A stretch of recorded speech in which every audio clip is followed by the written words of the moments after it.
જગતમાં એક જ એવી મેલડી છે કે અમારો ઉદ્ધાર કરશે એવી આશા રાખીને આયા છો.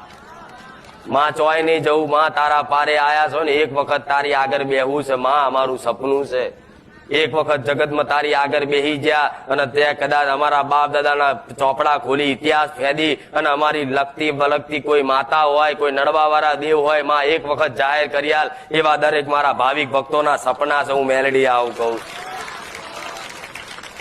કઈક વર્ષથી બે વર્ષથી મારા રવિવાર ભરે છે પણ મારા સાનિધ્યમાં કદાચ સ્ટેજ ઉપર બેસવાનો મોકો નહીં મળ્યો. પણ ભલે કદાચ તમને સ્ટેજ ઉપર આવવાનો મોકો ના મળ્યો હોય, દર્શન કરવાનો એક લાભ ના મળ્યો હોય, પણ દૂર રહીને કદાચ મને હૃદયથી ચાહતા હશો ને તો સ્ટેજ ઉપર આયા એના કરતા આશીર્વાદ મારા મોટા રહેશે. હું માતા આવું કહું.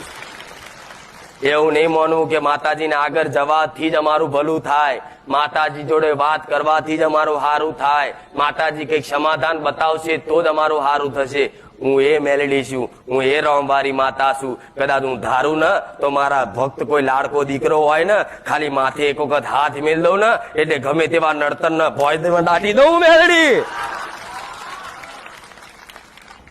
એક વખત હાથ મેલ દો ને એના કર્મો ને દબાઈ જવું પડે, એના ગ્રહો ને દબાઈ જવું પડે, એના ગમે તેવા નડતર મૂઠચોટ વિદ્યા હોય ને એના પાતાળમાં ઘાલ નાખવું. એ મેલડી છું.